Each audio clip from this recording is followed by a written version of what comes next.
अचानक भाजपचे खासदार राहुल गांधींना भेटले. जवळपास 1 तास बंद दाराआड चर्चा झाली. राहुल गांधींशिवाय भाजप समोर कोणताही पर्याय नाही का? आणि राहुल गांधींनी भाजपचा प्रस्ताव का धुडकावला? भाजपचे खासदार राहुल गांधींकडे कोणता प्रस्ताव घेऊन गेले होते? तेच आपण या व्हिडिओमधून पाहणार आहोत. लोकसभेचं अधिवेशन चालू होऊन जवळपास 14 दिवस होऊन गेलेत. पण या अधिवेशनामध्ये पंतप्रधान मोदी आणि अमित शहा आलेच नाही. त्याचं कारण म्हणजे राहुल गांधी. कारण की विरोधकांनी आणि राहुल गांधींनी सत्ताधाऱ्यांना पूर्णपणे जाम केले. विद्यार्थ्यांवरती लाठीचार्ज करण्याचे आदेश कोणी दिले? अमित शहा, पंतप्रधान मोदी या प्रश्नाचं उत्तर देण्यासाठी लोकसभेमध्ये का येत नाहीये? दुसरीकडे भाजपला डिलिमिटेशन बिल पास करायचं होतं, पण संसदेमधील कामकाज पुढे चालूच होईना. कारण की पंतप्रधान मोदी राहुल गांधींच्या प्रश्नाचं उत्तर देत नाहीये. पण आपला मेन मुद्दा असा आहे, भाजपचे खासदार राहुल गांधींना का भेटले? 50 मिनिटं असं बंद दाराआड काय चर्चा झाली? आता सर्वांनी लक्ष देऊन ऐका. मागच्या वेळेस सरकारने एक विशेष अधिवेशन बोलवलं होतं. त्या अधिवेशन डिलिमिटेशन बिल पास करण्यासाठी होतं. पण त्यावेळेस सरकारला बहुमत मिळालं नाही आणि ते बिल पास झालं नाही. यावेळेस केंद्र सरकारचा तोच प्लॅन होता, चालू अधिवेशनामध्ये डिलिमिटेशन बिल पास करायचं.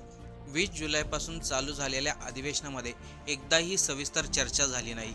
13 तारखेला लोकसभेचं अधिवेशन संपणार आहे. सरकारचा असा प्रस्ताव आहे, डिलिमिटेशन बिल पास करण्यासाठी खास अधिवेशन बोलवलं जाईल 18 तारखेला. पण यासाठी विरोधी पक्षनेत्याची सहमती गरजेची आहे. त्यासाठी भाजपचे संसदीय कामकाज मंत्री किरण रिजिजू आणि भाजपचे काही खासदार राहुल गांधी यांच्याबरोबर चर्चा करण्यासाठी त्यांच्या दालनामध्ये गेले. त्या बैठकीमध्ये राहुल गांधी उपस्थित होते, प्रियंका गांधी उपस्थित होत्या आणि काँग्रेसचे काही खासदार, भाजपचे काही खासदार उपस्थित होते. आता या बैठकीचं महत्त्व असं होतं, लोकसभेमध्ये गोंधळ चालू आहे. सत्ताधारी पक्ष उत्तर देत नाहीये, विरोधी पक्ष प्रश्न विचारताना थांबत नाहीये. यासाठी भाजपचे कामकाज मंत्री किरण रिजिजू यांनी प्रस्ताव मांडला. आपल्याला डिलिमिटेशन बिलावरती चर्चा करायची आहे, महिला आरक्षण बिलावरती चर्चा करायची आहे.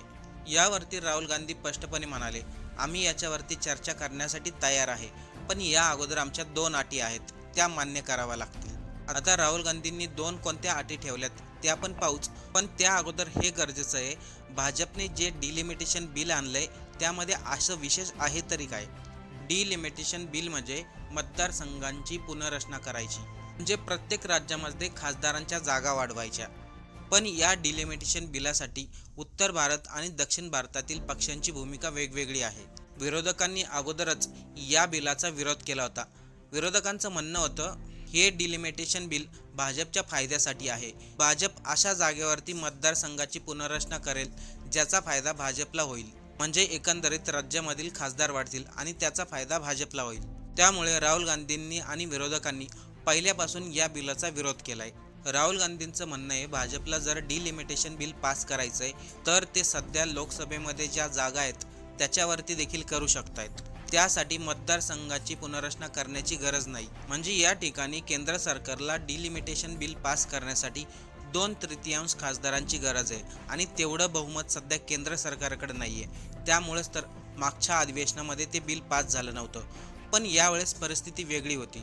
कारण की उद्धव ठाकरे यांच्या शिवसेनेचे खासदार फुटले, बंगालमध्ये तृणमूल काँग्रेस पक्षाचे खासदार फुटले आणि तमिळनाडूमध्ये DMK पक्ष हा देखील भाजपला साथ देणार असं बोललं जात होतं.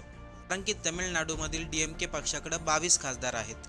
मग भाजपला डिलिमिटेशन बिल पास करण्यासाठी अडचण कुठे आहेत? अडचण इथे निर्माण होते, सर्व बेरीज केली तरी देखील 2/3 खासदारांची संख्या पार पडत नाही, म्हणजे डिलिमिटेशन बिल पास होत नाही. त्यासाठी राहुल गांधींसंग बोलणं गरजेचं होतं. कारण की राहुल गांधी हे विरोधी पक्ष नेते आहेत, त्यांचा निर्णय हा महत्त्वाचा निर्णय मानला जातो. पण आता यामध्ये आणखीन एक अडचण निर्माण झाली आहे. अगोदर DMK पक्ष तमिळनाडूमधील म्हणजे MK स्टॅलिन यांचा, हे भाजपला डिलिमिटेशनसाठी साथ देणार असं बोललं जात होतं. पण मुख्यमंत्री विजय यांनी तमिळनाडूच्या जनतेला सांगितलं, मतदारसंघाची पुनर्रचना झाली तर आपल्या राज्याला त्याचं मोठं नुकसान होईल. आपण आपल्या राज्यातील हक्कांसाठी लढतोय, पण आपल्याच राज्यातील काही लोक जर आपल्या राज्याचा विचार करत नसतील तर त्याचा अर्थ काय? मुख्यमंत्री विजय यांच्या या विधानानंतर MK स्टॅलिन देखील अडचणीत आलेत. कारण की जर त्यांनी भाजपला डिलिमिटेशनसाठी साथ दिली तर तमिळनाडूमधील जनता त्यांच्यावरती नाराज होईल. त्यामुळं केंद्र सरकार डिलिमिटेशन बिल पास करण्यासाठी आकडा गाठणार होतं, परंतु तो आकडा त्यांना आता स्पष्ट होताना दिसत नाही. याच कारणासाठी त्यांची राहुल गांधींबरोबर मीटिंग झाली होती. भाजपचे मंत्री किरण रिजिजू यांचं असं म्हणणं होतं, आपण हे बिल पुन्हा एकदा अधिवेशनामध्ये आणू. यावरती आपल्याला बहुमत मिळतंय की नाही हे नंतरच समजेल. पण यामध्ये राहुल गांधींनी 2 अटी घातल्या. ते म्हणाले, आम्ही याच्यावरची चर्चा करण्यासाठी तयार आहे, पण सर्वात अगोदर आम्हाला 2 प्रश्नांची उत्तरं हवी. पहिले म्हणजे विद्यार्थ्यांवरती लाठीचार्ज कोणी केला, पॅलेट गनचा वापर करण्याचे अधिकार कोणी दिले, याचं उत्तर पंतप्रधान मोदी आणि अमित शहानी देणं गरजेचं आहे, तेही लोकसभेच्या अधिवेशनामध्ये येऊन. जोपर्यंत पंतप्रधान मोदी अमित शहा या प्रश्नाचं उत्तर देत नाही तोपर्यंत आम्ही डिलिमिटेशन बिलावरती चर्चा करणार नाही. आणि आपण सर्वजण पाहतायच, जेव्हापासून अधिवेशन चालू झाले तेव्हापासून अमित शहा, पंतप्रधान मोदी हे लोकसभेच्या अधिवेशनामध्ये गेले नाहीत. दुसरीकडे अमित शहा मीटिंगला जातात, पंतप्रधान मोदी मीटिंगला जातात, पण अधिवेशनामध्ये मात्र जात नाही. हाच मुद्दा राहुल गांधींनी भाजपच्या खासदारांसमोर मांडला. त्यामुळं आता प्रश्न निर्माण झालेत, 18 तारखेला खरंच विशेष अधिवेशन बोलवतील का? डिलिमिटेशन बिलावरती पुन्हा चर्चा होईल का? राहुल गांधींच्या अटी केंद्र सरकार मान्य करेल का? पंतप्रधान मोदी, अमित शहा राहुल गांधींच्या प्रश्नाचं उत्तर लोकसभेमध्ये येऊन देतील का? या सर्वांवरती आपल्याला काय वाटते? आपलं मत कमेंट करून नक्की सांगा.